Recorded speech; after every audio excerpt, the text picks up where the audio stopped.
Bonjour chers élèves, j'espère que vous allez bien. Aujourd'hui, nous allons, Inch'Allah, entamer une nouvelle séance. Pour cela, allez chercher vos affaires, ramenez-les et installez-vous et surtout concentrez-vous. Je vous attends. On commence? Très bien, on commence. Je vous rappelle qu'on est dans le troisième projet. Produire un récit journalistique pour raconter un fait en relation avec l'actualité, dont l'objet d'étude est le fait divers. Qu'est-ce qu'on a dit la fois passée? C'est quoi un fait divers? C'est un article de presse dans lequel le journaliste relate des événements réels. Il y a plusieurs types dans le fait divers. Ça peut être un accident, une catastrophe naturelle, un délit ou alors un fait insolite. Bravo! Plusieurs caractéristiques caractérisent justement le fait divers, à l'exemple du cadre spatio-temporel, l'événement lui-même, les personnes qui ont été présentes lors de l'événement, les circonstances, les causes et les conséquences. Dans un fait divers, le journaliste peut faire recours au discours rapporté, que ce soit direct ou indirect. Vous avez déjà vu ça avec ma collègue, n'est-ce pas? La fois passée, la séance précédente. Vous vous rappelez?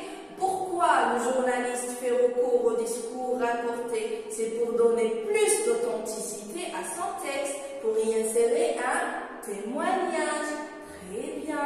Ou alors il peut aussi employer la forme passive, soit parce qu'il ne connaît pas celui qui fait l'action, le sujet, ou alors il veut mettre l'accent beaucoup plus sur l'action elle-même, sur le fait lui-même.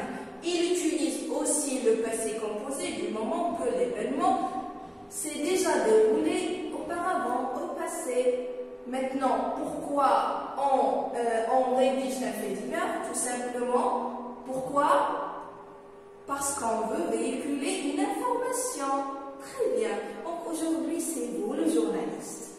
Vous allez rédiger un petit fait divers. C'est ce que nous allons apprendre à faire ensemble. On va voir notre sujet. Bon, avant de commencer toute rédaction, il y a deux approches à suivre. Tout d'abord, je pose la question suivante. Quoi? Je vais écrire sur quoi? D'accord? Donc je cherche quoi ici? Je cherche le thème. Et la deuxième approche, c'est comment. Donc, 1, 2, comment. Comment je vais écrire? Est-ce que je vais lancer un appel? Est-ce que je vais l'écrire? Est-ce que je vais argumenter? Est-ce que je vais relater, raconter? Donc, je cherche le plan. Bravo. Donc, vous remarquez ici qu'on a le sujet, la première partie, et pour la deuxième partie, c'est la consigne. Généralement, le thème, on le trouve dans le sujet. Pour le plan, on le trouve dans la consigne. Je vais lire maintenant le sujet et la consigne. Le dimanche 2 février 2020, vers 11 h, vous avez été témoin d'une agression d'une femme à qui on a volé son sac près de votre lycée par 2 jeunes motocyclistes. Quelques élèves ont reconnu les malfaiteurs qui ont été arrêtés ultérieurement par la police. Rédigez un article qui sera publié dans la page fait divers du journal du lycée dans lequel vous relatez cet événement. Alors, on va essayer de déterminer le thème ici. Donc, non seulement le thème, il y a plusieurs caractéristiques qui caractérisent le fait divers. Le quoi, l'événement, les circonstances, les causes, le cadre spatio-temporel. Donc, on va tous les dégager du sujet. On commence le dimanche 2 février vers 11 h. D'accord? C'est quoi? Donc, ça, c'est le temps. Donc, le temps. Bravo. Vous avez été témoin. Donc, il s'agit d'un événement réel. Vous avez été témoin d'une agression volé son sac. Donc, ça c'est quoi? C'est l'événement. Agression d'une femme. Ou alors, c'est quoi? C'est le thème de ma rédaction. Voilà. Agression d'une femme. Près de votre lycée. Donc, c'est quoi? C'est le... Oui? Le lieu. Bravo. Vous êtes bien concentrés. Très bien. Par deux jeunes motocyclistes. Très bien. Donc, il y a la femme et les deux jeunes motocyclistes. Donc, vous remarquez qu'il y a 3 personnes qui ont été présentes lors de cet événement. Bien. Quelques élèves ont reconnu les malfaiteurs qui ont été arrêtés ultérieurement par la police. Alors, j'ai quoi ici? J'ai quoi? Les conséquences. Les conséquences. Bravo. Voilà. En plus des 3 personnes qui ont été présentes, il y a quelques élèves qui ont été témoins aussi, n'est-ce pas? Maintenant, du moment que j'ai le thème, je vais chercher le plan, le titre, tout ce que vous voulez. Rédiger. Ah, il y a le verbe rédiger. Ça veut dire quoi, rédiger? Ça veut dire écrire. Donc, écrivez. Rédiger quoi? Rédiger un article qui sera publié dans la page Faits divers du journal du lycée dans lequel vous relatez cet événement. Relater, ça veut dire quoi? Ça veut dire raconter. Donc, vous racontez. EZ, d'accord? Je l'ai conjugué avec le pronom personnel vous. Donc, le plan ici, je vais rédiger un fait divers. Très bien. Du moment que vous avez le sujet et la consigne, organisez bien votre plan. Vous commencez bien sûr avec le thème, après le plan, mais surtout vous devez prendre en considération des critères de réussite. Voilà. Vous allez les voir tout de suite. Vous avez la mise en page en une seule ou deux colonnes. Donc, généralement, le fait divers est un texte court, n'est-ce pas? Donc, il serait préférable de le rédiger en une seule colonne. Un titre sous forme d'une phrase nominale. Pourquoi? C'est pour attirer l'attention et pour nous donner une idée directe sur le thème. Emploi du temps verbal passé composé, comme l'on a dit, du moment que l'événement s'est déroulé au passé. Emploi de la forme passive pour mettre l'accent beaucoup plus sur le fait lui-même.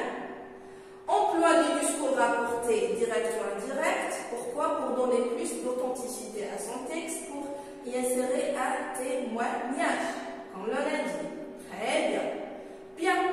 Est-ce qu'on peut revenir au sujet maintenant? Qu'est-ce que vous allez faire? Vous allez mettre une pause et vous allez organiser. Vous commencez avec un plan, vous organisez vos idées, vous commencez avec le titre aussi, et puis vous commencez votre rédaction.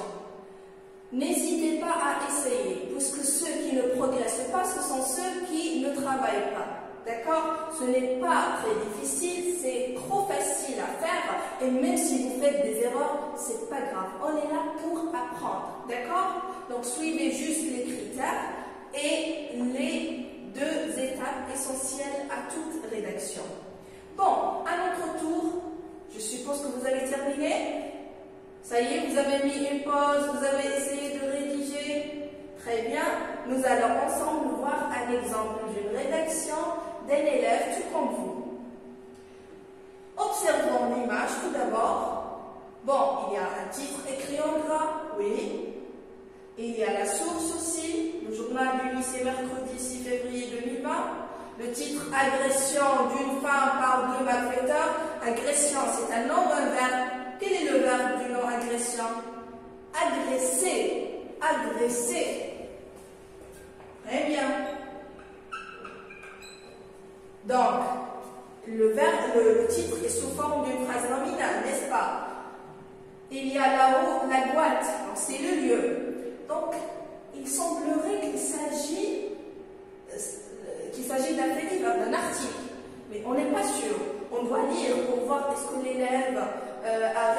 respecté le thème? Est-ce qu'il parle d'une agression d'une femme qui a été volée, etc.? On va voir. Bien. Je vais le lire. La Guatte, agression d'une femme par deux malfaiteurs. Une femme a été agressée par deux jeunes motocyclistes dimanche matin vers 11 h près du lycée Mimouni de la Guatte, situé à la cité des 800 logements. Profitant d'un moment d'inattention de la femme, l'un des voleurs a arraché de force son sac. La victime a commencé à crier au secours. Malheureusement, les deux malfaiteurs ont pris la fuite sur la moto. Un élève a déclaré à la police que l'un des deux malfaiteurs habitait un quartier voisin. Suite à la plainte que la victime a déposée et au témoignage de l'élève, les voleurs ont été arrêtés par les services de police en fin de journée. Le journal du lycée, mercredi 6 février 2020. Est-ce que l'élève a bien respecté les caractéristiques du fait divers? D'ailleurs, quel est le thème général? Une femme a été agressée, donc c'est une agression. Très bien, donc il a bien respecté le thème. Est-ce qu'on y trouve le cadre spatio-temporel? On cherche le temps, allez-y, dimanche matin vers 11 h. Très bien. Donc il a précisé le temps. Bien. Le lieu. Est-ce qu'il a mentionné le lieu? Près du lycée Mimouni de la Guatte, situé à la cité des 800 logements. Bravo. Donc, il a bien cité le lieu, n'est-ce pas? Très bien. Profitant d'un moment d'inattention de la femme, il nous donne quoi ici? Il nous donne la cause. Bravo à lui. L'un des voleurs a arraché de force son sac. Donc, il a conjugué le verbe ici au passé composé. A arraché de force son sac. Le sac de qui? Un substitut grammatical. C'est le sac de qui? Le sac de la femme. Très bien. Donc, ici, il nous donne quoi? Il nous donne les circonstances. Comment les voleurs ont fait? Et l'un des deux voleurs, il a arraché de force le sac de cette femme. Très bien. La victime, un substitut lexical à qui renvoie la victime, c'est la femme. D'accord? Pour éviter la répétition, la victime a commencé, le passé composé aussi. Très bien. A commencé à crier au secours.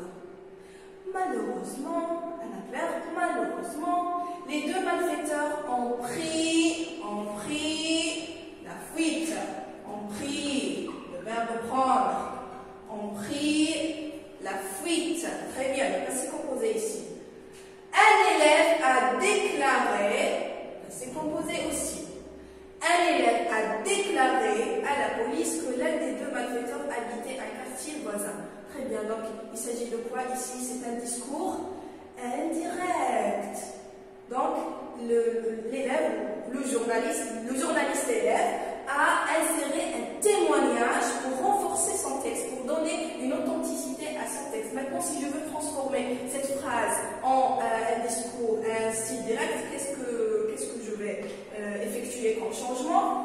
Qu'est-ce que je vais faire? Je vous laisse le temps d'y réfléchir.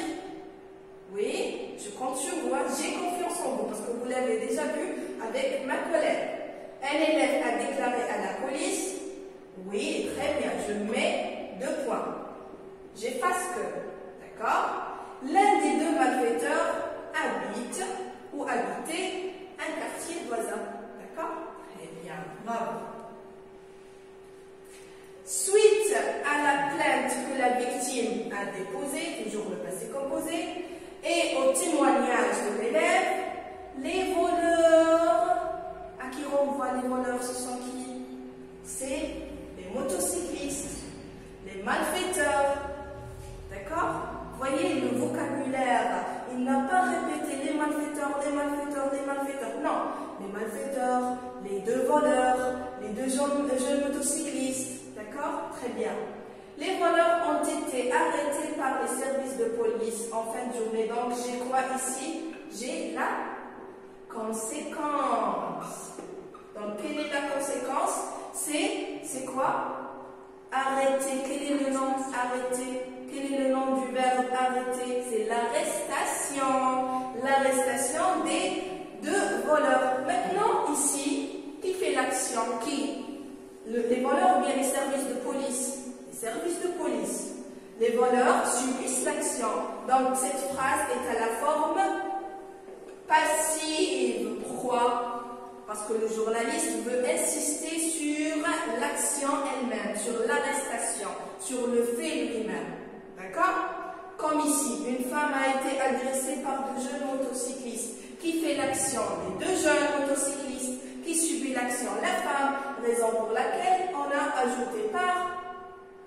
Et si je veux, par exemple, si je veux transformer la phrase en forme active, je vais commencer par ici par l'agent. Les deux jeunes motocyclistes, ont agressé une femme. D'accord? Très bien. Maintenant, de quel type s'agit-il? On a dit qu'il y a plusieurs types dans le fait divers. Est-ce qu'il s'agit d'une catastrophe naturelle? Non, bravo. Est-ce qu'il s'agit d'un fait insolite? Quelque chose de bizarre, du jamais vu? Non, bravo. Est-ce qu'il s'agit d'un accident? Non, bravo. Est-ce qu'il s'agit d'un délit, un méfait, une mauvaise habitude, un mauvais comportement qui doit être dénoncé? Oui, bravo, je suis fière de vous. Vous êtes bien concentrés, très bien. Voilà l'exemple de votre camarade. Maintenant, vous pouvez rédiger autrement, hein. Mais l'essentiel, c'est de garder l'information. Toujours essayer de rédiger avec un style simple. Voilà, comme ça, vous pouvez véhiculer une information, la visée d'un fait divers, et en même temps, vous pouvez gagner du temps, et en même temps, vous pouvez éviter les erreurs. D'accord? Bon, je vais effacer tout ça.